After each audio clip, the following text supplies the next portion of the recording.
The crystal chandeliers of the sterling rose cast dancing light across polished marble floors as Vivian Hart balanced for plates along her aching arms.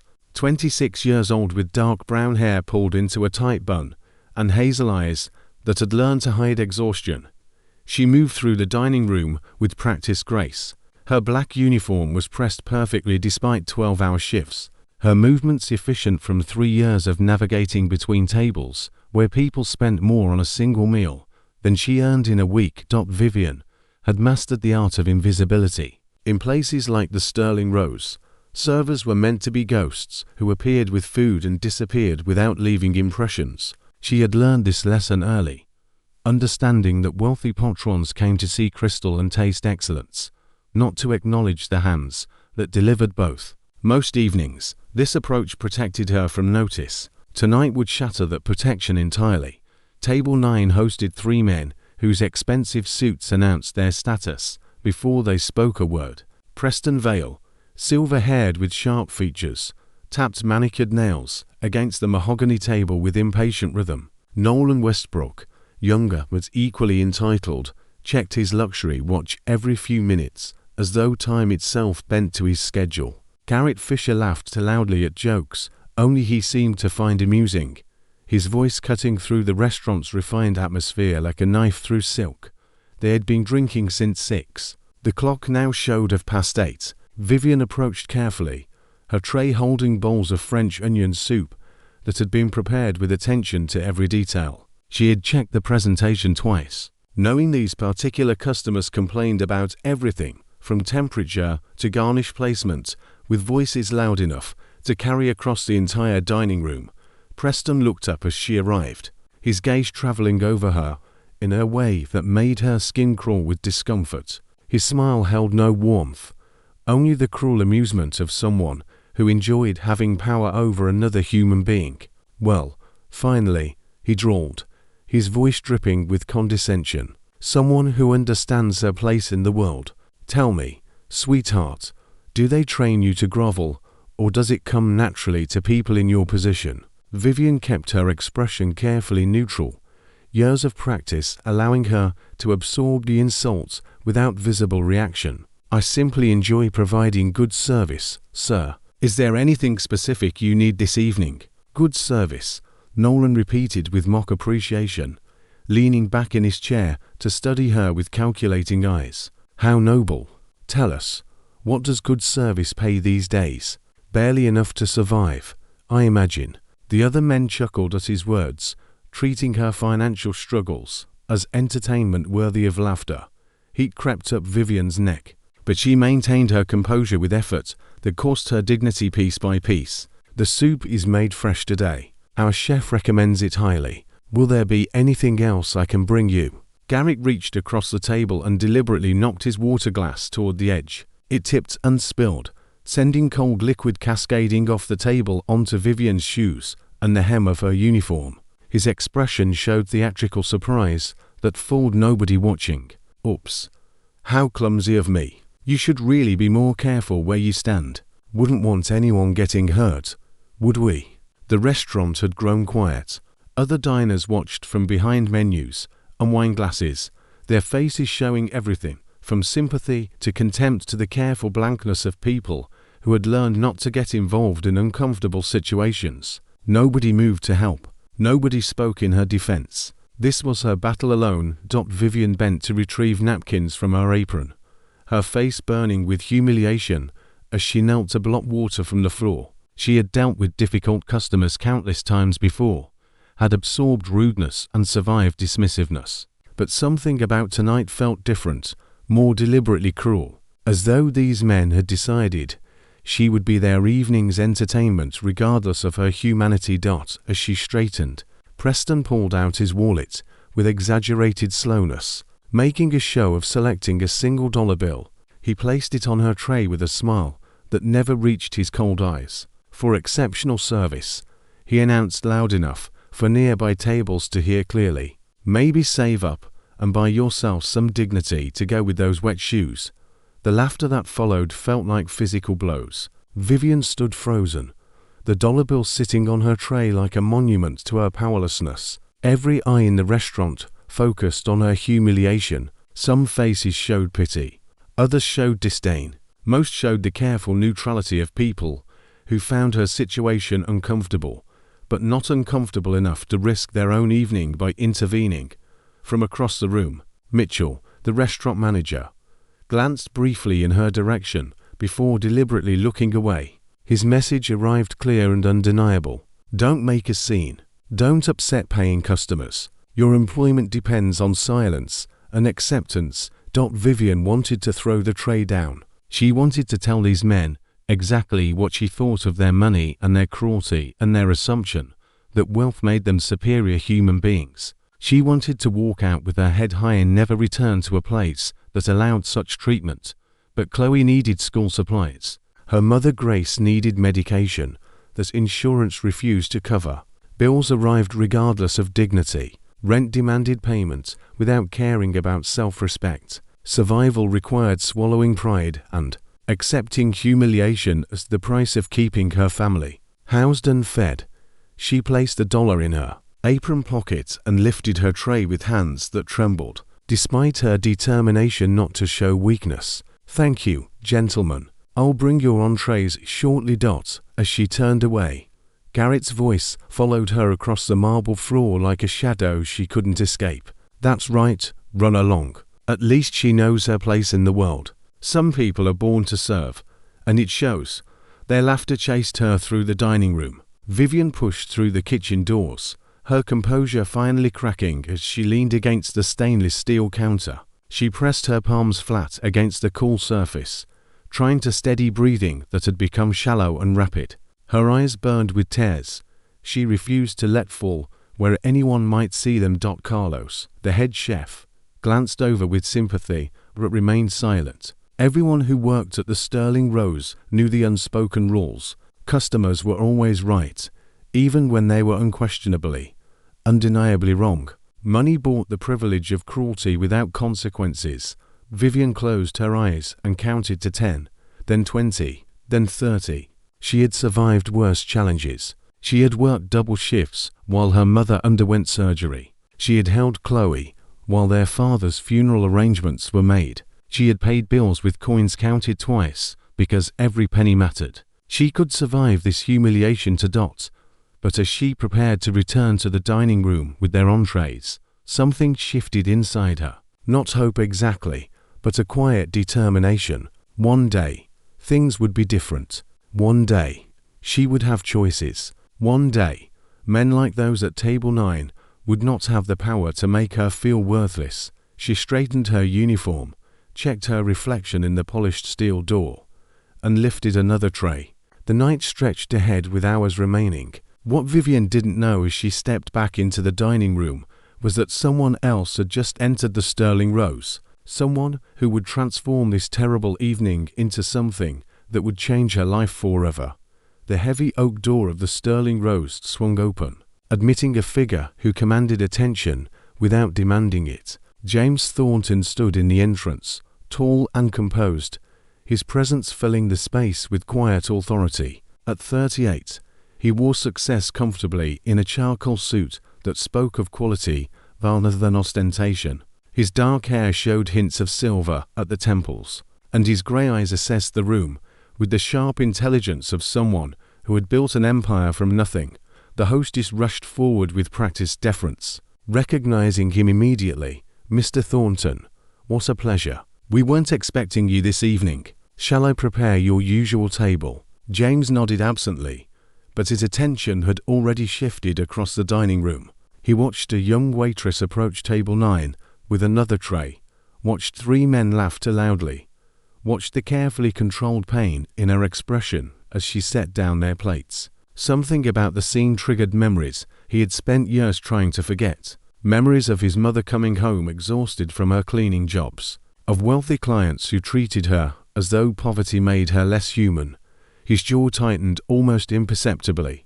The hostess followed his gaze, and her expression became uncomfortable. "Table 9 has been rather loud this evening, sir. Perhaps you would prefer seating in the other room where it's quieter." "I'll take table 12, James said quietly, selecting a spot with clear view of the unfolding situation. and bring me the manager, please." Mitchell arrived within minutes, smoothing his tie nervously. "Mr. Thornton, is everything satisfactory? Can I arrange anything special for you this evening?"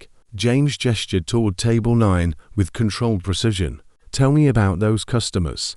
How long have they been causing problems?" Mitchell hesitated, clearly weighing honesty against protecting high-paying patrons. "They're regular customers, sir. Very generous tippers. Sometimes they get a bit boisterous, but nothing we can't handle professionally."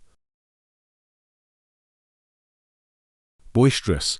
James repeated the word, as though tasting something bitter. "Is that what you call deliberately humiliating your staff? Throwing water and leaving insulting tips, while treating human beings like entertainment?" The manager's face flushed red. "I understand your concern, Mr. Thornton, but they spend considerable money here. Management has always emphasized the importance of accommodating our premium guests, even when accommodation requires your employees to accept abuse." James's voice remained calm, but something dangerous flickered in his eyes. "Who is that waitress they've been targeting?" "Vivian Hart, sir. She's been with us for 3 years. Excellent worker, never complains, always professional.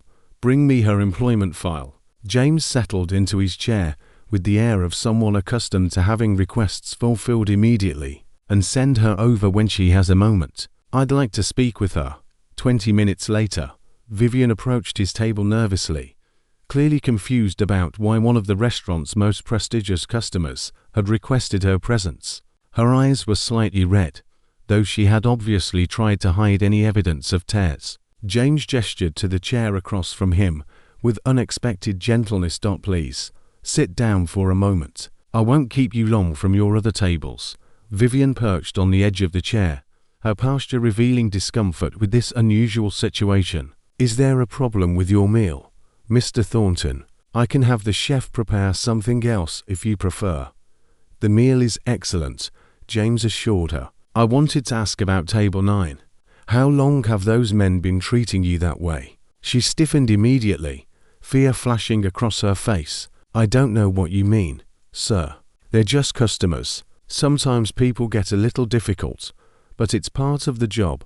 Throwing water on you is part of the job. Mocking you for their entertainment is part of the job." James leaned forward slightly. "Vivian, I watched what happened. I saw everything. You don't need to protect them or pretend it was acceptable." Tears welled in her eyes, despite her obvious effort to maintain composure.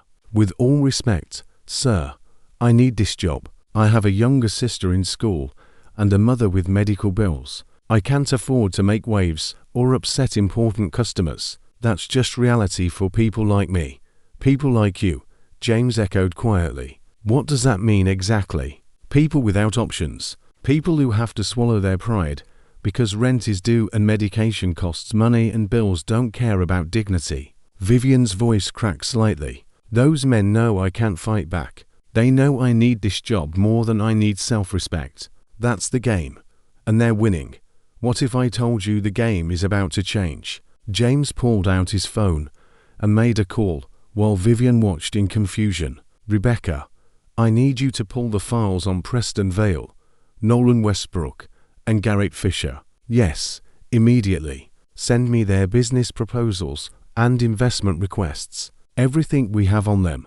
He ended the call and turned back to Vivian with an expression that mixed determination with something that looked almost like old pain. "Those 3 men have been courting investment from my company for the past 8 months. Vale needs $200 million for his real estate expansion. Westbrook wants $150 million for his tech startup merger. Fisher is requesting $300 million for his hedge fund diversification. They've been very persistent about securing my partnership." Vivian's eyes widened as understanding began to dawn. "You're going to deny their requests because of how they treated me." "I'm going to deny their requests because of who they are as human beings," James corrected gently. "Money doesn't buy the right to cruelty. Success doesn't justify treating others as less than human. I learned that lesson from my mother, who cleaned houses for people who never bothered learning her name." Before Vivian could respond, James stood and walked deliberately toward table 9. The 3 men looked up, their expressions shifting from surprise to calculating pleasure, as they recognized one of the city's most powerful investors approaching their table. Preston recovered first, standing quickly to extend his hand. "Mr. Thornton, what an unexpected pleasure. We've been hoping to hear from you regarding our proposals. Perhaps we could schedule a meeting to discuss the opportunities." James ignored the outstretched hand, his voice carrying clearly through the suddenly quiet restaurant. "I've made my decision regarding your proposals. The answer is no. Not now. Not ever." The color drained from Preston's face. Nolan's fork clattered against his plate. Garrett suddenly found his wine glass intensely interesting, unable to meet James's steady gaze. "I don't understand," Preston stammered, his earlier confidence evaporating like morning mist.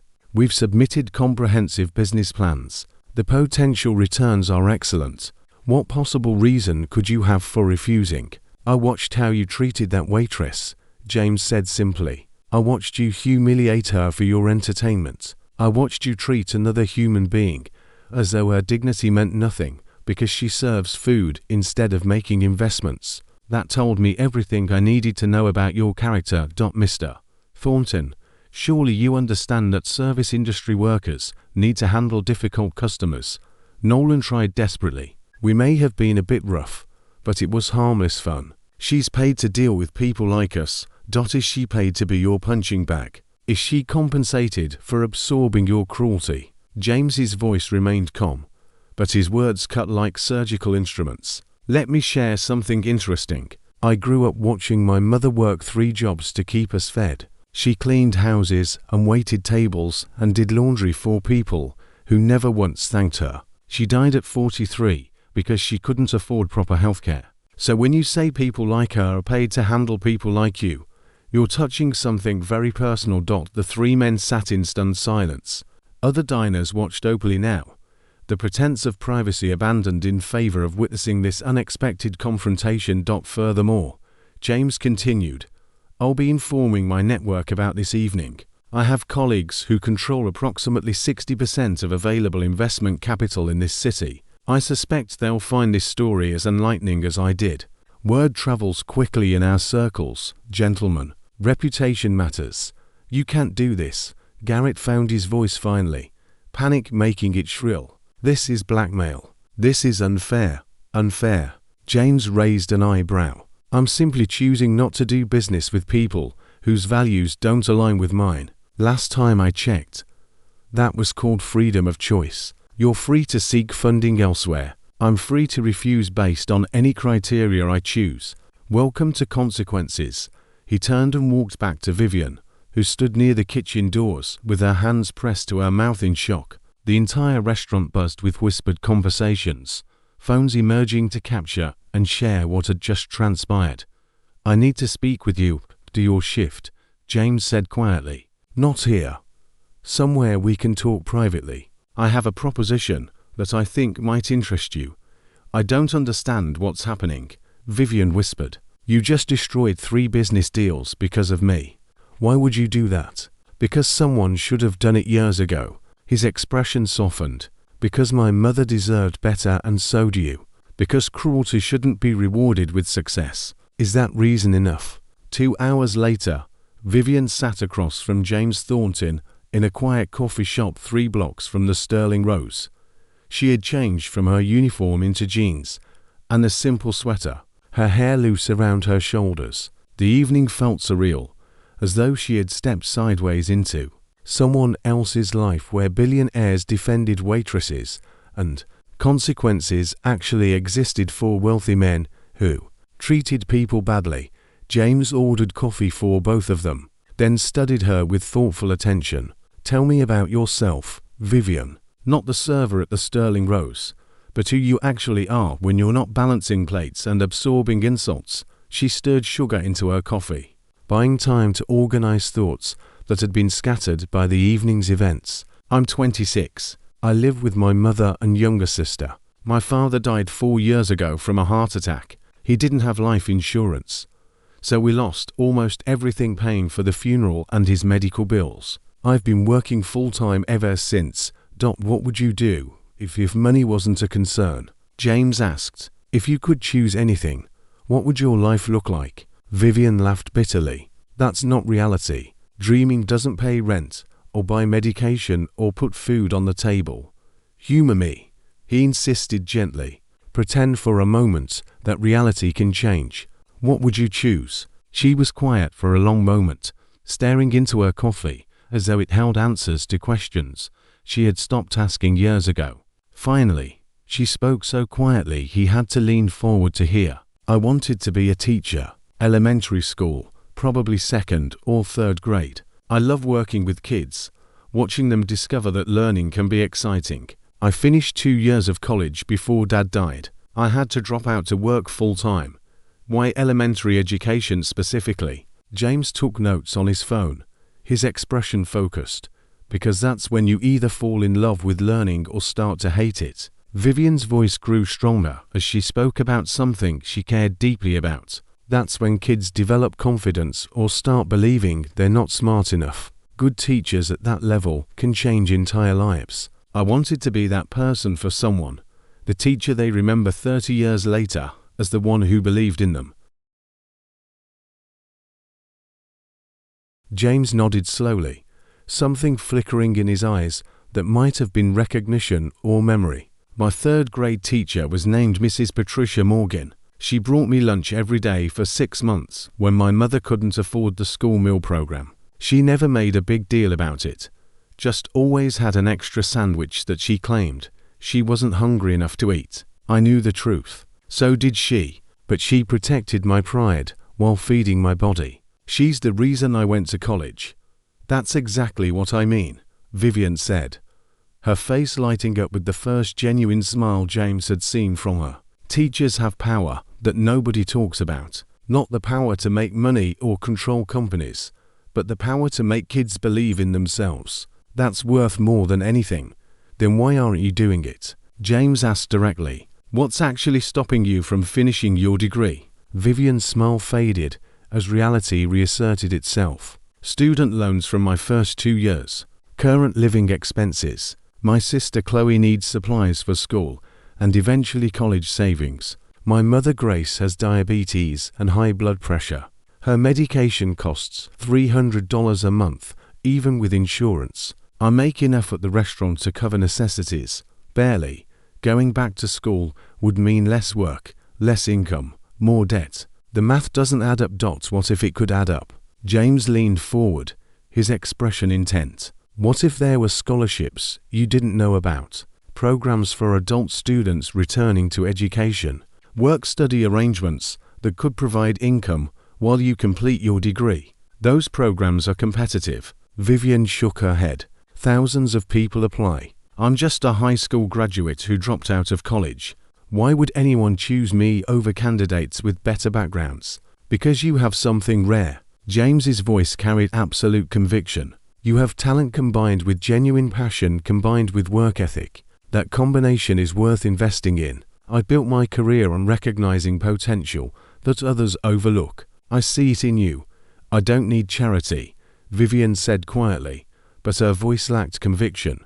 The word charity felt like another insult, another reminder of powerlessness. Good. Because I don't offer charity. James pulled out a business card and slid it across the table. This is my executive assistant Rebecca Chen.